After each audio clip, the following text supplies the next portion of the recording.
California, Mr. Kiley. Thank you, Mr. Chair.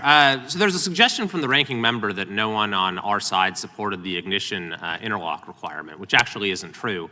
I did support that, and I know that a number of my colleagues over here disagree with me on that particular issue. I also wholeheartedly accept the premise that we need to do more about drunk driving to protect the thousands of people who are tragically killed on our roads every year.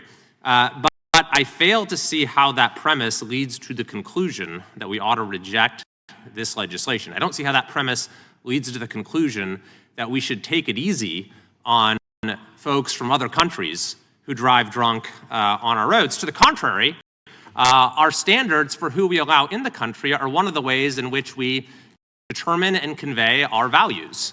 This value is that if you want to come into the United States, then you cannot recklessly turn your vehicle into a lethal weapon that can end people's lives in an instant and shatter entire families.